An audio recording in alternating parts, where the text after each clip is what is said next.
반갑습니다. 송재준입니다. 일전에 제가 이재명 대표를 소시오패스 같다라고 말씀을 드렸는데요. 겉으로 보이는 모습으로 말씀을 드린 게 아니라 그 나름대로 제가 근거를 가지고 이재명에게 권위자니까 근거를 가지고 제가 말씀을 드렸죠. 그 중에 첫 번째가 바로 이른바 십잡스였습니다. 십잡스 이래버리니까 욕하는 거 아니냐라고 생각하실 수도 있는데 이재명 대표의 아버지가 직업이 10개가 넘는다 이래가지고 십잡스라고 말씀을 드렸죠. 자, 그런데 오늘 제가 영상을 통해서 왜 이재명 대표가 소시오패스적인 성향을 가지고 있을 수밖에 없나 그 예시를 한 가지를 더 보여드리고자 하는데요. 일단 그거를 보기 전에 자기 아버지 십잡스 논란에 대해서 이재명 본인 스스로가 뭐라고 얘기를 했었는지 그거부터 한번 보시죠. 그런 포지티브한 경쟁에서는 우리가 좀 유리하기 때문에 네거티브한 경쟁의 장으로 끌려가게 되면 사실은 저희는 불리할 수밖에 없죠. 근데 우리한테 유리한 장은 결국 역량, 비전, 실력, 그 다음에 실적 이런 것들은 우리가 앞서니까 포지티브한 정책 경쟁의 장으로 저희는 가고 싶은 거죠. 김건희 씨 7시간 통화 언급 안 할 테니까 윤석열 후보 준비하지 마시라 이런 얘기를 하셨는데 정말 지엽적이고 불필요한 일들에 대한 이야기들로 공격하거나 이런 것들은 국민의 삶과는 아무 관계도 없고 검증할 필요도 없는 일들인데 오로지 상대방을 흠집내는 게 주된 목표 아니겠습니까? 진짜 지금 들어보니까 더 기가 차지 않습니까? 지난 대선 기간 동안에 민주당에서 대한민국의 미래를 위해서 제시했던 비전 같은 게 있습니까? 전혀 없습니다. 처음부터 끝까지 다 뭐밖에 없어요? 김건희 여사에 대한 얘기밖에 없었잖아요. 그랬던 인간이 저렇게 뻔뻔스럽게 얘기를 하는 겁니다. 아버지의 경력이 어떠니니 이런 얘기를 해요. 저희 아버님은 경찰도 잠깐 했었고 교사도 잠깐 했었고 또 탄광의 광부나 관리자로도 잠깐 일하셨고 공군 부사관도 아주 많이 하셨어요. 그러다 결국 고향으로 돌아가셔서 이제 농사를 어렵게 지으셨는데 예를 들면 이런 것들이 진짜 네거티브죠. 이게 대통령 선거와 무슨 상관이 있겠습니까? 자기 아버지에 대해서 문제를 제기하는 건 네거티브인 것이고 김건희 여사에 대해서 문제를 제기하는 건 뭔데요? 그거는 포지티브입니까? 그러니까 원희룡 장관의 부인이 소시오패스적인 성향이 있다 이렇게 진단을 내렸던 것인데 근데 보니까 소시오패스가 아니라 사이코패스에 더 가까운 것 같습니다. 그 사이코패스의 특징이 뭐라는 겁니까? 자기 아버지에 대한 얘기조차도 매번 그냥 설명을 할 때마다 바뀌게 된다라는 거죠. 상습적으로 거짓말하는 거 그게 사이코패스의 특징이라는 건데 자 그런데 굉장히 재미난 이야기 한 가지가 있습니다. 이재명이가 과거에 자기가 생명의 위협을 받은 적이 있다 이런 얘기를 한 적이 있는데요. 고개가 좀 갸우뚱해지는 거죠. 이재명이가 누군가를 드럼통에 넣든지 뭔지는 모르겠지만 누군가를 생명의 위협에 빠뜨리는 거야 생각해 볼 수 있을 것 같은데 거꾸로 자기가 생명의 위협을 당한 적이 있대요. 옛날에 이제 1987이라고 하는 영화가 있었죠. 남영동을 주제로 만든 영화인데 그때 이재명이가 책임당원 100명 가까이를 데리고 가가지고 단체로 이 영화를 관람했었습니다. 그거에 대해서 다음 같은 기사가 나오는 거예요. 권총으로 위협을 받기도 했다. 1987이라고 하는 영화에서 나왔던 장면 중에 하나가 저런 장면이구나. 주인공이 권총으로 위협을 당했구나. 이렇게 생각을 했습니다. 그렇지 않습니까? 이재명이가 권총으로 위협을 당할 일이 뭐가 있겠냐고요. 거꾸로 위협하면 모르지. 그런데 알고 봤더니 그게 아니더라고요. 미안함과 사명감 하나로 판검사 대신 거리의 변호사가 됐대요. 이것도 제가 보기엔 좀 거짓말 같습니다.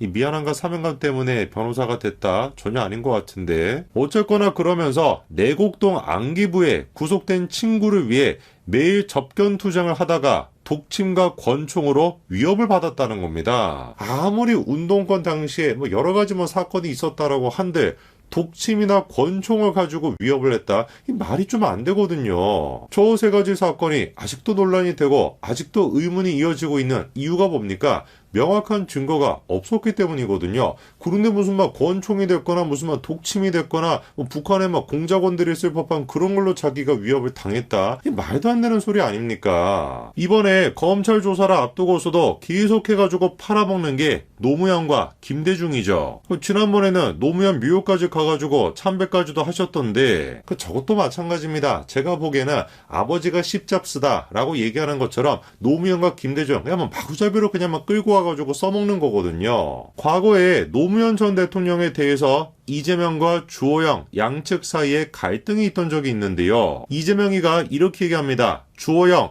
16년 전에 얼마나 추잡스럽게 노무현 전 대통령을 희롱했냐 이렇게 얘기하죠. 많고 많은 단어 중에서 하필이면 또 희롱했다, 뭐 모욕했다 이것도 아니고 희롱했다 이런 얘기를 했는데 도대체 주호영 원내대표가 뭔 얘기를 했길래 저렇게 이재명이가 발작을 했냐. 바로 이겁니다. 한참 문재인 정부에서 공수처법 그거를 통과시키려고 하니까 김영삼, 김대중, 노무현 전 대통령이 울고 계실 거다 이 얘기를 했거든요. 그거를 듣고 대뜸 이재명이가 노가리가 누굽니까? 이렇게 물어보죠. 저게 과거의 주호영 원내대표가 노가리 역을 맡았었는데 그 노가리가 바로 노무현 전 대통령이었다. 요게 이제 논란이 됐던 거거든요. 감히 니 따위가 노가리 역으로서 노무현 전 대통령을 막 비하할 수가 있냐 이래가지고만 난리를 치는 것처럼 보이지만 당연히 저게 뭐다? 제가 보기엔 새빨간 생쇼입니다. 왜냐? 우리 이재명 대표님 어떻게 정치 시작했는지 한번 볼까요? 이렇게 하겠습니다. 당당하게 포부를 밝히고 있죠. 노무현에 대한 국민들의 원망이 쏟아지고 있다. 노무현이 하는 것이라면 다 싫다라고 하는 게 국민적인 정서다. 노무현을 비판하는 게 이재명의 포부였습니다. 제발 그러니까 정신 좀 차리시기 바랍니다. 노무현 좋아하시는 분들 중에 이재명 좋아하시는 분들 있잖아요. 야, 더불어민주당 의원들 중에서 노무현 챙기는 사람은 이재명이 밖에 없다. 그럼 말 같지도 않은 소리 하고 계시는데 이재명이한테 노무현은 그냥 뭐에 불과한 거예요? 뭐라고 얘기해야 되나? 그냥 글자 그대로 체스 말에 불과한 것 뿐입니다. 그 다음에 또 문재인 좋아하시는 분들 중에 이재명 좋아하는 사람도 있죠. 이분들도 이상한 사람이야. 물론 문재인이가 이거 하나만큼은 제대로 봤습니다.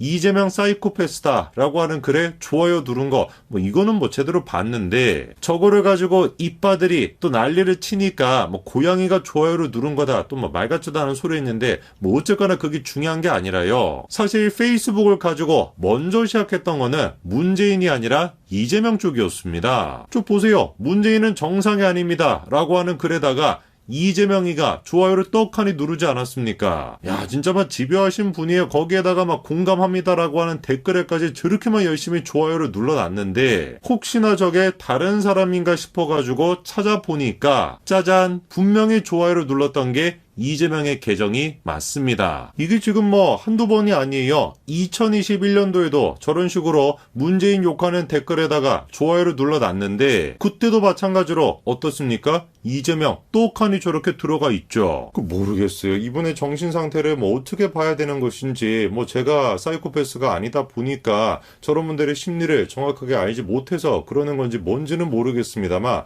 암만 제가 생각해 보더라도 저 심리를 모르겠습니다. 뒤에서 그냥 안 보이는 것을 욕을 하던가 대놓고 저렇게 좋아요를 누르는 게 어떤 심리일까요 도대체? 문재인 네가 까불어 봤자 이거 가지고 기분 나빠봤자 어떻게 할 거냐 약간 이런 심보일까요? 그냥 생각만 해도 소름이 끼칩니다. 문재인이 또 소시오패스적인 기질이 다분한 인간인데 이어가지고 이재명이까지 대통령이 됐다. 나라가 남아나겠습니까? 이 나라가 문제가 아니라 재준이가 남아나지를 않았을 거야. 어디 드론통 같은 데서나 발견이 됐겠지. 하루빨리 문재인이나 이재명 이런 인간들을 뉴스에서 안 보는 날이 왔으면 좋겠습니다. 여기까지 말씀드리겠습니다. 감사합니다.